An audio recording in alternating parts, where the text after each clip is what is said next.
자, 이번에는 재미있는 수학 강연 청해 듣는 400초 수학 함께 할 텐데요. 오늘은 김희진 선생님께서 준비하셨죠? 네, 제가 준비했습니다. 혹시 나비 효과라는 말 들어보셨나요? 들어봤죠. 네네. 들었죠. 그거잖아요. 그 5월이면 그 전라남도 그 한평군에서 하는 그 나비 축제가 있어요. 네. 네. 근데 사람들이 굉장히 많이 오거든요. 네. 이게 바로 나비 효과죠.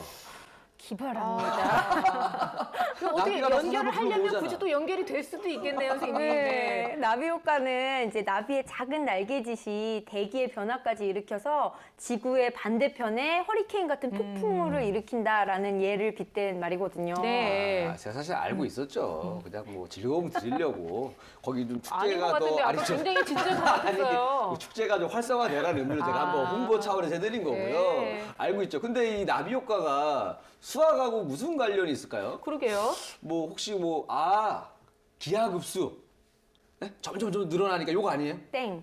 땡. 땡입니다. 아니에요. 아. 이 속에는 정말 상상 초월한 수학 원리가 담겨져 있는데요. 네. 나비 효과 속 수학 이야기 제가 지금부터 풀어드리겠습니다. 사연이나 뭐 탄생 비화, 뭐 대충 나비 효과에 대해서 많이 들어보셨을 텐데 과연 수학에 관련된 또 다른 이야기는 어떤 건지 여러분께서 직접 확인해 보시기 바랍니다. 지금부터 400초 수학 시작할게요.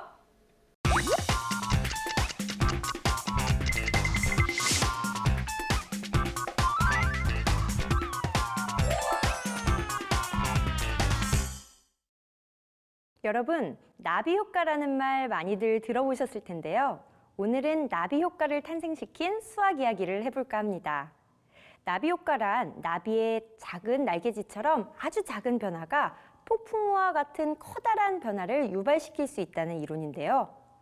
어떻게 그런 큰 변화를 갖고 왔는지 궁금하시죠? 오늘날에도 많이 이야기되는 이 나비 효과라는 용어를 처음 사용한 사람은 바로 미국의 기상학자인 에드워드 로렌츠인데요. 1965년 당시 미국 MIT 대학 교수로 재직하고 있던 로렌츠는 항상 한 가지 의문을 갖고 있었다고 합니다. 바로 현대과학이 일식, 월식과 같은 천체운동, 그리고 로켓의 움직임과 변화 등은 놀랄 정도로 정확하게 예측하면서도 왜 유독 날씨만은 정확하게 예측하지 못할까 하는 의문이었죠. 이 질문에 관한 답을 구하기 위해 로렌츠는 기온과 기압, 기압과 풍속 등 12개의 방정식을 만들어 수치들을 일일이 컴퓨터에 입력하며 기상 변화에 대한 예측을 하기 시작했습니다. 상당한 공을 들여서 실험을 했기 때문에 로렌츠는 확신에 차서 다음과 같은 결론을 냅니다. 앞으로 평온한 날들이 이어지고 당분간 기상 변화는 없을 것이다. 이후 로렌츠는 같은 방법으로 재실험을 하게 됐는데요. 그런데 똑같은 수치와 자료를 이용했음에도 불구하고 뜻밖의 결과가 나왔습니다. 바로 곧 엄청난 태풍이 일어날 것이다 라는 예측이었던 거죠. 같은 방법으로 실험했지만 첫 번째 결과와 두 번째 결과가 상반된 이유. 처음엔 컴퓨터의 오류라고 생각했지만 자세한 분석 후 알게 된 새로운 사실은 바로 유효 숫자가 원인이었습니다. 로렌츠를 당황하게 한 이 유효 숫자는 무엇일까요? 수학에서의 유효 숫자란 바로 반올림하여 얻은 근사값에서 반올림하지 않은 부분에 의미 있는 숫자를 뜻합니다. 예를 들어 2980이라는 숫자를 10의 자리에서 반올림한다면 10의 자리의 수인 8이 반올림되어 100의 자리로 한 자리 올라가게 되죠. 그래서 3000이 되는데요. 이때 3000의 유효 숫자는 3000의 1000의 자리와 100의 자리 숫자인 3과 0이 됩니다. 유효 숫자가 두 개인 셈이죠. 만약 100의 자리에서 반올림을 할 경우에는 어떨까요? 100의 자리 숫자인 9가 반올림되어 1000의 자리로 한 자리 올라가게 되어서 숫자는 역시 3000으로 똑같게 되지만 이 3000의 유효 숫자는 1개가 되는 겁니다. 즉 같은 숫자를 반올림했는데 어떤 자리에서 반올림을 하느냐에 따라 유효 숫자의 개수가 달라지게 되는 것이죠. 실제 로렌츠의 기상실험에서 첫 번째 실험에서는 소수점 아래 뒷자리의 수치까지 정확하게 계산한 반면 두 번째 실험 당시의 연구원은 소수점 이와 뒷부분 자리는 좀 무시해도 별 차이가 없겠지라는 안일한 생각에 소수점 아래 몇 자리의 수는 모두 무시를 했습니다. 예를 들어 0.5606127이라는 수가 있다면 정확한 수치 대신 소수점 아래 5째 자리에서 반올림한 숫자 0.5606만을 입력했던 것이죠. 그럴 경우 값은 비슷할지 몰라도 확연하게 달라지는 것이 있죠. 바로 유효 숫자의 개수인데요.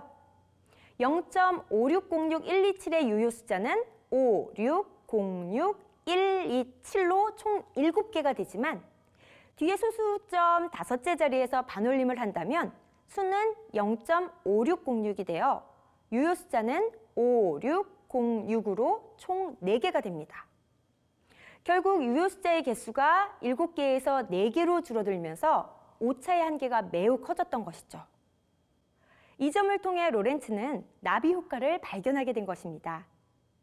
1000분의 1단위 이하의 수치는 나비의 날개짓 정도에 불과한 조건으로 미약하고 사소한 조건으로 여겼었지만 사실 이것 때문에 유효 숫자의 개수가 달라지면서 예상치 못한 놀라운 큰 변화를 일으키게 되고 결국 몇 달 후에는 완전히 다른 날씨가 되어버리는 것을 깨닫게 되었던 것이죠. 로렌츠의 나비 효과 이론이 탄생하게 된 배경이 주는 교훈처럼 수학 문제를 풀 때는 필요한 조건을 꼼꼼히 살피고 실수가 없도록 체크해야 합니다.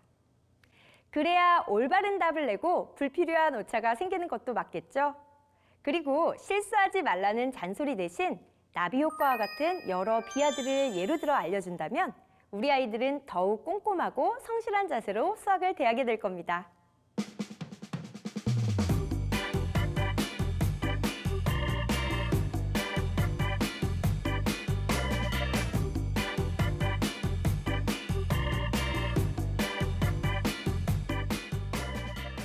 와, 정말 어느 자리에서 반올림을 하느냐에 따라서 정반대의 결과가 나타났는데요.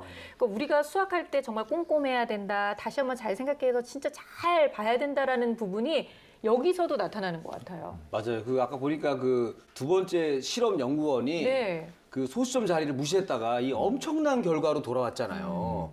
그래서 제가 이 정말 숫자가 작더라도 무시하면 안 된다라는 생각이 그래요. 들었습니다. 사실 우리 수다학도 이 시청률은 좀 작지만 이 교육계에 미치는 영향이 어마어마하게 크지 않습니까? 이게 바로 나비 효과거든요. 나비 효과잖아요. 사실은. 네. 마치 그 제가 이 수다학에서 방송 분량은 적지만 네. 방송 프로그램에 미치는 영향이 큰 것처럼. 그렇죠. 아, 인정해 주는 거예요? 100을 하죠, 100을 해. 이렇게 해줘야지. 내가 어떡하겠어요, 지금 이 상황에. 네. 어쨌든 그런 걸 작은 숫자지만 무시하면 안 되겠다라는 생각이 들었습니다. 네.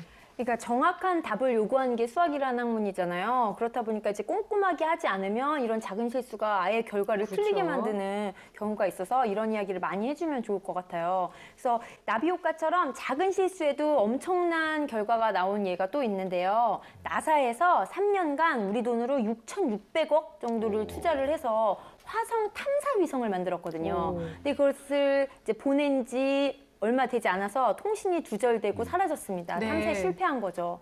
근데 그 원인을 분석한 결과 아주 어이없는 실수였어요.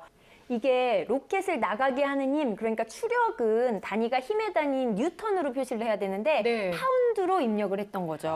파운드는 뉴턴에 비해서 4.45배 더 큰 힘이거든요. 네. 그래서 실패를 했습니다. 그러니까 우리가 가끔 수학 문제 풀다가도 자릿수를 틀리거나 뭐 이런 경우가 있는 것처럼 이렇게 그 단위를 통일을 잘못하는 바람에 생기는 엄청난 그런 실수가 있는 거잖아요. 역시 수학은 꼼꼼해야 더 잘하는구나라는 걸 느낄 수 있는데요. 근데 오늘 얘기 중에 유효 숫자라는 단어가 나왔어요. 수학에선 저희가 처음 다루는 단어인데 아이들이 좀 어려워할 것 같고 사실 저도 잘 모르겠고 네, 좀 알려주세요, 선생님. 네. 근사값에서 의미 있는 숫자를 유효 숫자라고 하는데 좀 헷갈리시죠? 네. 예를 들어 제가 말씀을 드려볼게요. 만약에 이리 씨가 팬들을 모아요. 게릴라 네. 콘서트를 해요. 어. 그러면 1시간 만에 몇 명 정도 모으실 수 있을 것 같아요. 아, 1시간 만에요? 네. 사실 그 솔직하게 저는 얘기하세요. 팬이 해외에 더 많거든요. 그 미국의 팬이 되게 많아요. 뭐 오프라 윈프리부터 해서 뭐 어머. 코난 뭐 많아요. 아. 근데 이분들은 이제 시간 때문에 못 올 것 같고 네. 아마 이제 국내에서 이제 가까운 거리 정도만 생각했을 때 한 1,000명 정도는 모이지 않을까요? 1,000명? 1,000명. 네. 와. 지금 1,000명이라고 말씀하신 거에 약 1000명이라고 했을 때 거기에 유효 숫자가 어떠냐에 따라서 큰 의미가 달라지는데 만약에 1000에서 100이라고 하는 3개가 유효 숫자가 된다면 그것은 1의 자리 숫자에서 반올림을 한 것이 돼요. 그렇게 되면 약 1000명이라고 했지만 참값이라고 하는 것은 995보다는 크거나 같고 1005보다는 작다라고 하는 범위가 되면서 네. 10이라고 하는 극간이 생기게 되는데 만약에 100짜리에서 반올림을 했다 하게 된다면 500보다 크거나 작고 그 다음에 1500보다 작다라고 하는 1000이라고 하는 차이가 나게 되는 거죠. 엄청난 차이네요. 네, 그렇게 되니까 사람들이 보통 키를 물어봐도 이런 식으로 대답해요. 이리 씨 키가 어떻게 되시죠? 저는 일단은 뭐 180은 안 되고요. 네. 한 170. 네. 이 정도 저렇게 돼요. 한 170 170? 그건 170이 안 된다는 거 아니에요? 아주 한 정확하게 170. 보셨는데 네.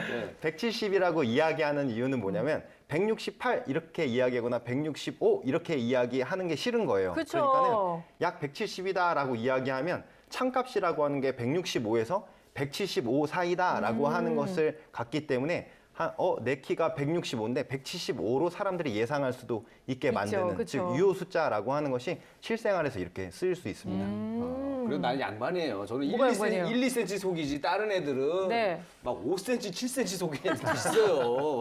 난 양반이에요. 그러니까 남들이 175로 알아주겠지라고 생각하지만 절대로 그렇게 생각 안 할 거라는 것만 꼭 알아주시기 알겠습니다. 바라고요. 자, 이 예보에 유효 숫자가 사용된 것처럼 사실 일상생활 속에서 쓰이는 사례가 굉장히 많다면서요, 선생님. 일단 피타고라스 정리로 토지 측량이 쉬워졌죠. 그 다음에 뉴턴의 중력 법칙이 발견된 다음에 행성들이 어떻게 움직이는지를 다 알 수 있게 됐고 일식, 월식 이런 것들을 우리가 알게 됐고요. 데카르트는 천장에서 파리가 왔다 갔다 하는 거 보고서 X축, Y축을 생각해냈다고 하고 그 다음에 벡터 개념이 컴퓨터와 로봇을 만드는데 아주 많이 활용되고 있죠. 네. 그래서 이렇게 생활 속 이야기들을 예를 들어서 아이들에게 설명해주면 원리도 재미있게 익히고 또 흥미가 많이 돋아나거든요. 그래서 제가 어머님들을 위해서 열심히 이런 이야기, 예시들 끌어 모아서 팍팍 소개해드리겠습니다. 네네. 근데 무엇보다 아이들한테도 이런 걸 알려면 뭐 과학과 관련된 책을 많이 읽어야 돼, 수학과 관련된 책을 많이 읽어야 돼, 우리가 막 강조하지만 사실은 수학을 하면서 느끼지만 엄마가 먼저 좀 배워야 되겠다. 엄마가 먼저 관심을 가져야 되겠다는 생각이 들어요. 아이와 함께 배우고 함께 독서도 하고 이런 시간을 드리는 것이 굉장히 좋은 도움이 될 것 같습니다. 자, 오늘 수학은 여기까지인데요. 여러분 400초 수학을 통해서 듣고 싶으신 여러분들의 수학적 궁금증 그리고 내 아이의 수학 고민이 있으신 분들은 저희 수학 홈페이지를 통해서 여러분들의 이야기와 사연 남겨주시기 바랍니다. 오늘은 여기까지고요. 저희는 다음 시간에 다시 뵐게요. 고맙습니다.